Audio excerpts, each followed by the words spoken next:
ácidos nucleicos. Nós vamos conhecer quais são os ácidos nucleicos presentes na célula. Mas antes que nós possamos conhecer os ácidos nucleicos, nós precisamos conhecer a unidade monomérica que compõe cada um dos ácidos que nós vamos conhecer. Então é importante, primeiro, que a gente conheça o nucleotídeo. E aqui nós temos a representação de um nucleotídeo.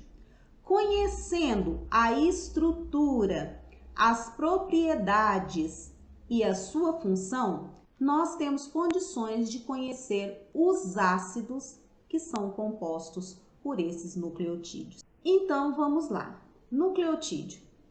Quando eu olho aqui, eu vejo que o nucleotídeo ele é composto por três partes bem distintas.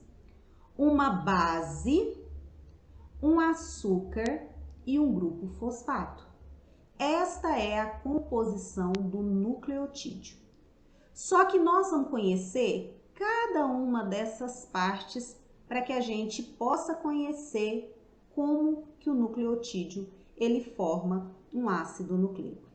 E para nós começarmos, nós vamos falar das bases nitrogenadas.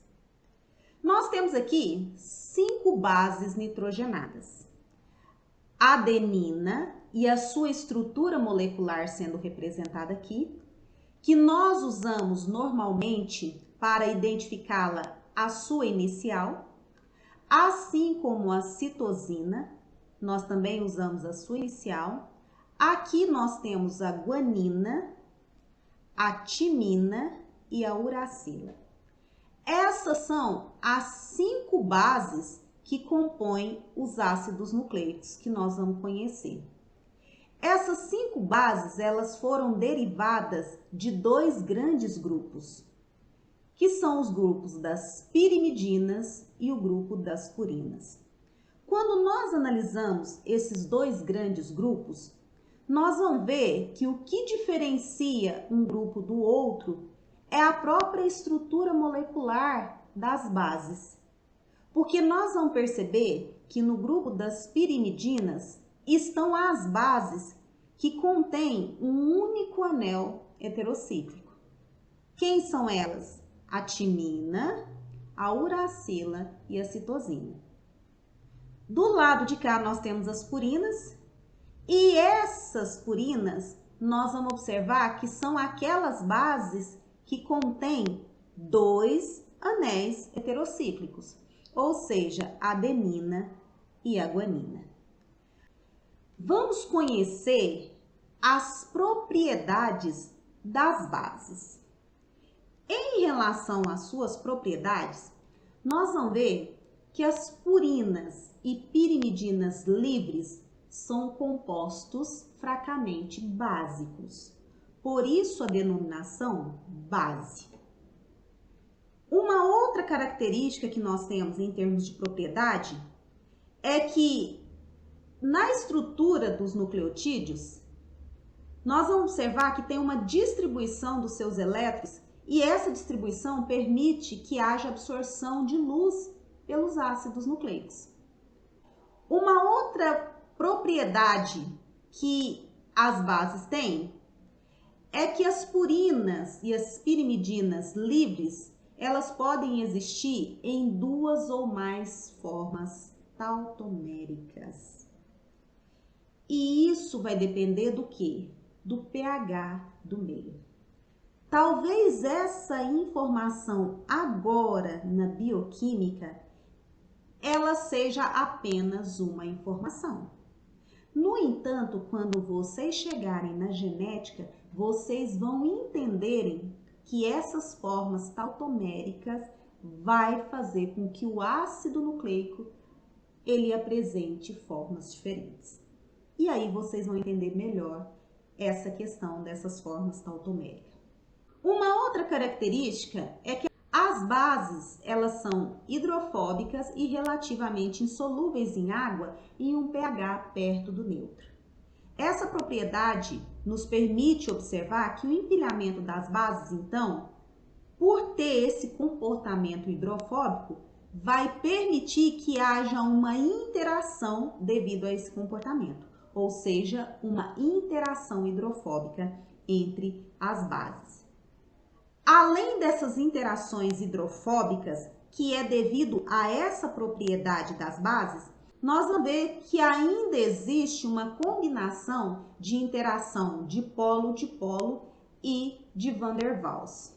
Bom, essas interações elas são muito importantes na estabilização da estrutura tridimensional dos ácidos nucleicos.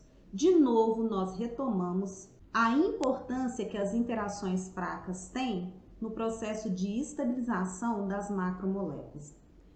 Os grupos funcionais das purinas e das pirimidininas são anéis nitrogenados, grupo carbonil e grupo amino.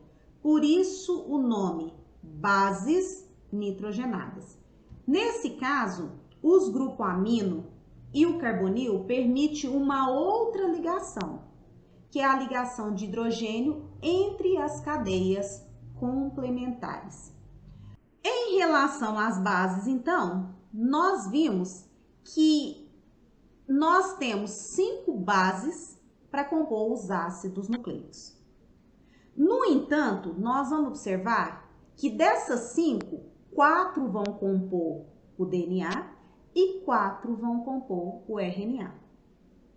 Quais são as bases que estão presentes no DNA? Adenina, timina, guanina e citosina. Quais são as bases que estão presentes no RNA? Adenina, citosina, guanina.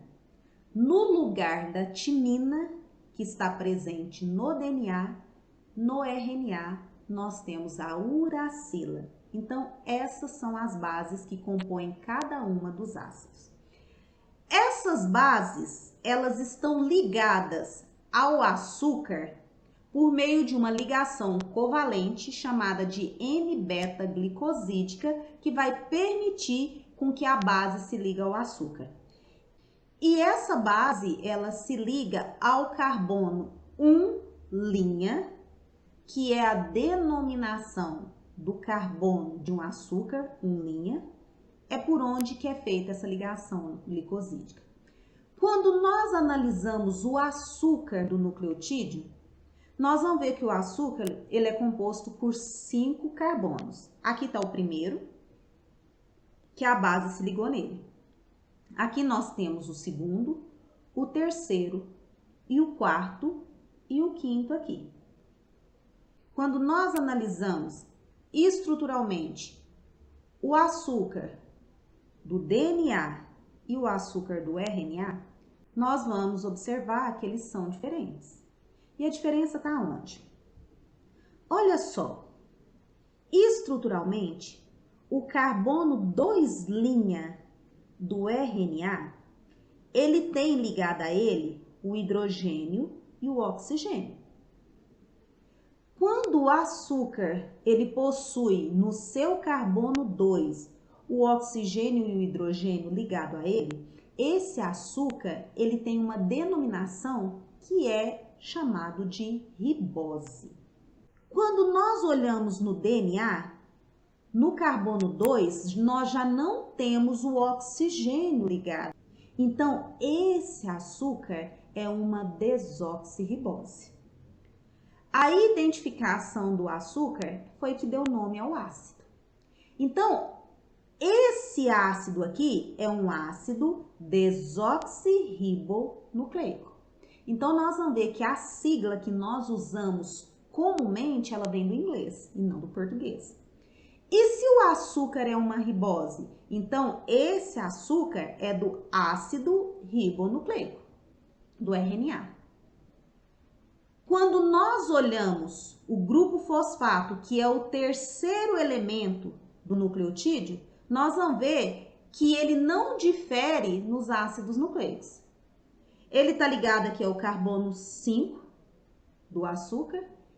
E se nós olharmos bem, ele é carregado negativamente. E esse comportamento, que é um comportamento ácido do nucleotídeo, é que deu nome aos ácidos nucleicos.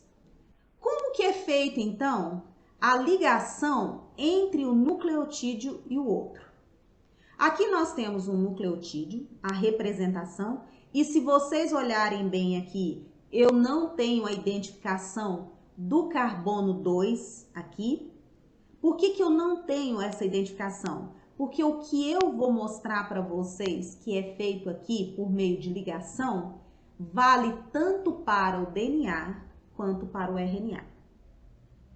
Como que o nucleotídeo se liga ao outro? Se nós olharmos aqui, a ligação que é feita, ela é feita entre o carbono 5 desse nucleotídeo aqui, com o carbono 3 do nucleotídeo de cima, por meio do grupo fosfato.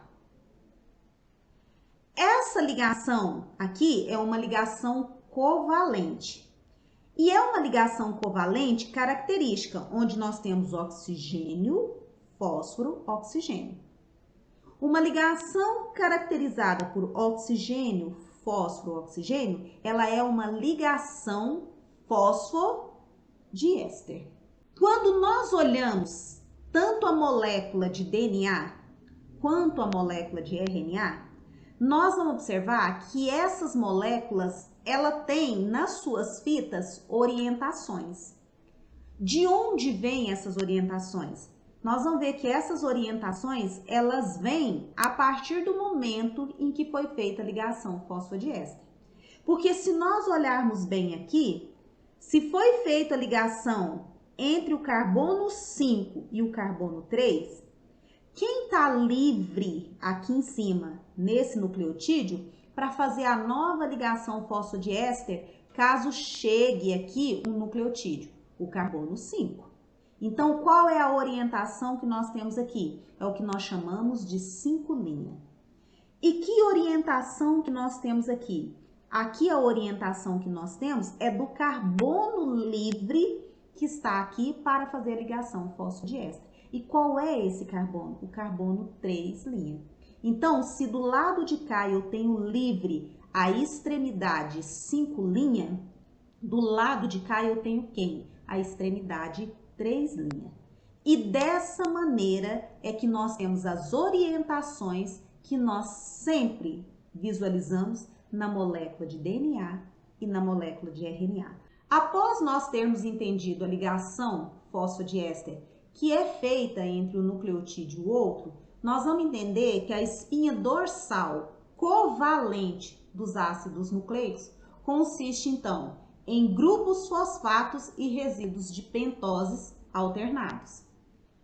Essa espinha, tanto no DNA quanto no RNA, são hidrofílicas, ou seja, possui afinidade com a molécula de água. As bases nitrogenadas, elas podem ser consideradas como grupos laterais dessa espinha dorsal.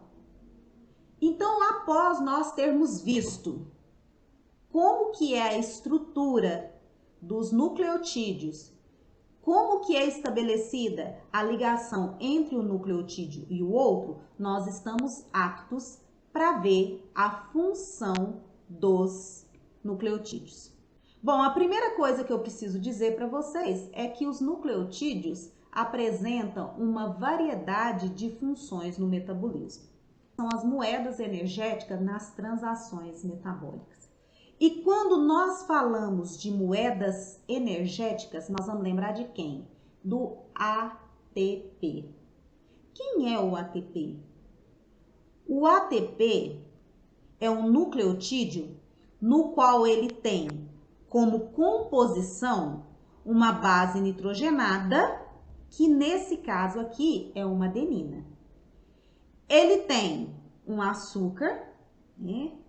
Uma pentose, que no caso é uma ribose, e ele tem 3 grupos fosfatos, por isso adenosina trifosfato. E qual é a grande vantagem de nós termos essa estrutura molecular? Nós vamos ver que essas ligações aqui, elas são ricas em energia calorífica. Por isso, o ATP é considerado uma moeda energética. Mas em termos de funções, nós vamos ver que os nucleotídeos participam de ligações químicas essenciais em respostas a hormônios e outros estímulos extracelulares. Além disso, são componentes estruturais de cofatores enzimáticos e intermediários metabólicos. E uma outra função se refere ao que nós vamos continuar falando. Eles são os constituintes dos ácidos nucleicos. Quais são esses ácidos? O ácido desoxirribonucleico, o DNA, e o ácido ribonucleico, o RNA, que agora nós estamos aptos a conhecê-los.